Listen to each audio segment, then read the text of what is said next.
प्रिय दिल्ली वासियों, आप सबको सशक्त नमन। आज हम आपसे चर्चा करेंगे सरकारी कार्यालयों में बैठ के सरकारी संसाधनों का दुरुपयोग करने वाले सरकारी अधिकारी और कर्मचारियों के बारे में। जैसे कि थाना रानीबाग दिल्ली पुलिस का एक थाना है जो कि दीपाली चौक के ऊपर है, आउटर डिस्ट्रिक्ट में ये लगता है थाना। इस थाने के अंदर पिछले 15 साल के अंदर 2009 में से उद्घाटन किया था IPS कर्नल सिंह साहब ने, और उससे पहले यहाँ पे चौकी हुआ करती थी। और यहाँ पे लगातार निरंतर पेड़ काटे जाते रहे हैं, पीपल के पेड़ काटे गए हैं, कई तरह के ऐसे पेड़ काटे गए हैं जो हिंदू की धार्मिक भावनाओं से जुड़े होते हैं। और उन पेड़ों को काटने के बाद गलत तरीके से, अवैध तरीके से ये लोग काटते हैं, जो कि प्रिवेंशन ऑफ ट्री एक्ट 8/24 का, DPT एक्ट 1994 का वायलेशन है। उसकी कई FIR इनके थाने से दर्ज है, जिसकी ये इन्वेस्टिगेशन कर रहे हैं, जिनके ट्रायल होने को कोर्ट न्यायालय में चल रहे हैं। उसको और अच्छी तरीके से उस कानून के बारे में जानते हैं। इनको पता है कि कोई भी ट्री अगर कटता है तो उसके लिए इनको परमिशन लेनी होती सरकारी। ऐसा एक इंसिडेंट हुआ, हिमांशु कुमार इंस्पेक्टर आए रानीबाग थाने के अंदर SHO बनकर, जो पहले शास्त्री पार्क मेट्रो पे थे। 10/12/24 के ऑर्डर से उन्होंने 17/12/24 में ज्वाइन किया और आते ही थाने के अंदर पूरी तरीके से मनमानी, उन्होंने हर तरह की मनमानी करी, हर तरह के कानून को उन्होंने तोड़ा, लॉ एंड ऑर्डर को इन्फोर्समेंट करने की बजाय उन्होंने तोड़ा।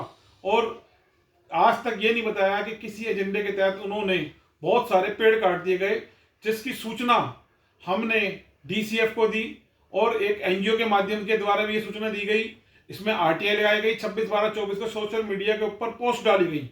28/12/24 को DCF को और बहुत सारी सेंट्रल एजेंसीज को, दिल्ली की गवर्नमेंट एजेंसीज को सूचित किया गया कि भाई इस तरह से रानीबाग थाने के अंदर सरकारी पावर का दुरुपयोग करके पेड़ काटे जा रहे हैं। उसके बावजूद 30/12/24 को फॉरेस्ट ऑफिसर आकाश ने विजिट किया, इंस्पेक्शन किया, देखा पेड़ कटे हुए हैं, लकड़ियां वहां पड़ी हुई हैं। इन सबके बावजूद DCF ने कोई कोरेसिव डायरेक्शंस थाना रानीबाग के खिलाफ पास नहीं करी कि वो उन कटी हुई लकड़ियों को प्लांट कर सकते थे, रीप्लांट कर सकते थे। उनकी ब्रांचेस, ट्रीज कटिंग, पत्तियां, कोई खास एक्शन दिया, एक सिर्फ नोटिस का कार्रवाई चालू हो गई और 1 साल लगा उनको जाके 10/12/24 को मैटर डिसाइड किया, जिसके अंदर रानीबाग थाने को उन्होंने कॉस्ट लगाई 1,10,000 रुपए इंस्पेक्टर प्रभांशु पे, ASI सुरेश अनवाल और हेड कांस्टेबल आनंद पे, क्योंकि बहुत ही थाने में लगभग 150 से लोगों का स्टाफ था। और जब पीड़ित क्या कहते हैं, विक्टिम ने राष्ट्रहित के अंदर जब ये बात उठाई, तो उसको उठाने के बाद CCTV फुटेज की प्रिजर्वेशन करवाई, बहुत सारे एविडेंस करवाए। पुलिस के हर स्टेज के ऊपर झूठी स्टेटमेंट आती रही, जो कि कॉपी शेयर नहीं करी गई कभी भी, आवाज उठाने वाले व्यक्ति से, NGO से शेयर नहीं करी गई।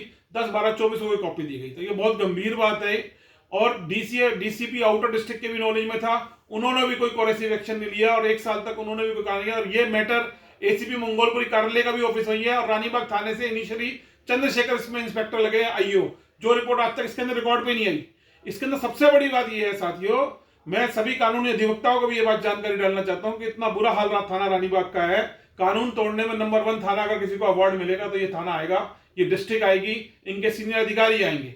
अपराध होता है, सरकारी कर्मचारी नियम तोड़ते हैं, कानून तोड़ते हैं, उसके बाद झूठ बोलते हैं, फर्जी रिपोर्ट देते हैं, सबूत डिस्ट्रॉय करते हैं। CCTV फुटेज था इस बात को जानने के लिए कि थाने में कितने पेड़ लगाए हुए थे। DCF ने आज तक अपनी रिपोर्ट में नहीं बोला 30/12/24 थाने के अंदर जब इंस्पेक्शन करी तो कितने पेड़ थे 30/12/24 को, और कितने पेड़ काटे गए, किस तरीके के काटे गए।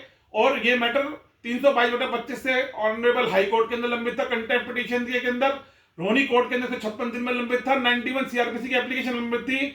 पीड़ित की सुनवाई नहीं हुई। जब NGO की सुनवाई नहीं हुई तो DJ के नॉर्थ वेस्ट के द्वारा इसको ट्रांसफर करवाया गया 113 नंबर कोर्ट से 102 नंबर कोर्ट में मैटर पहुंचा। सब कुछ जानकारी हो जाने के बावजूद पुलिस के सीनियर अधिकारियों ने और DCF ने कोई कोरेसिव एक्शन 1 साल के अंदर नहीं लिया। CCTV फुटेज जो थी काफी लंबे टाइम तक प्रिजर्व करी। 2 DCF इसके अंदर रही, अनामिका सिंह और चेष्टा सिंह, दोनों एक पुलिस परिवार से, IPS फैमिली से जुड़ी हुई थी। शायद इसी वजह से, मेरे को नहीं समझ में, मैं पूरी बात तो नहीं कह सकता, लेकिन कहीं ना कहीं सवालों को घेरे में DCF की प्रतिक्रिया भी रही, जो भी उनके लीगल एक्शन थे। और पुलिस के खिलाफ आज तक FIR दर्ज नहीं हुई, जबकि बहुत सारी FIR हुई हैं। FIR दर्ज होने के बाद ये पता चलता कि इस पेड़ काटने के अंदर कितने पेड़ कटे, उनकी टहनियां, लकड़ी सब कहा है। आज तक सरकारी संपत्ति गबन का मैटर ये बनता है, जो टिम्बर की डिटेल दी गई है वो कंप्लीट नहीं है। कितने लोग इसमें एक्यूज थे थाने के अंदर, उसी दिन 13 FIR एक दिन में कटी, कितने पुलिस वाले इन्वॉल्व थे, कितने प्राइवेट आदमी इन्वॉल्व थे, किन लोगों ने पेड़ काटे, क्या हथियार थे, कौन सी गाड़ियां थी, वेपन्स क्या इस्तेमाल किया, वो भी आज तक सामने नहीं आ पाया।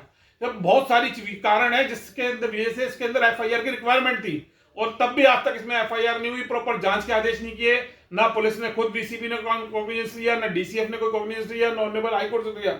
और पीड़ित को एक तरीके से मैं कहता हूँ सजा मिली 1 साल के अंदर।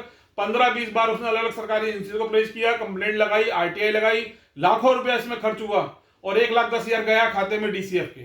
तो ये एक सवाल उठता है, और मैं चाहूंगा कि सभी पत्रकार भाई, देश के सभी राष्ट्रीय पत्रकार, सभी ऑनरेबल जुडिशियल अथॉरिटीज, सरकारी पब्लिक प्रोसिक्यूटर, कानूनी अधिवक्ता, एनजीओ, रेडियो रिप्रेजेंटेटिव इसको देखें और रानीबाग थाने के इस विषय को ज्यादा से ज्यादा उठाएं, ताकि कल 17/12/24 को ये दुनिया देख ले कि रानीबाग थाने में क्या हो रहा है। और 16/12/24 को आज कंटेम्प्ट पिटीशन भी इसके अंदर डिस्पोज हुई है, जिसको जल्द ही हम चैलेंज करेंगे और सुपीरियर कोर्ट के अंदर। और इसलिए साथियों, जय हिंद, जय भारत, जस्टिस क्रांति जिंदाबाद।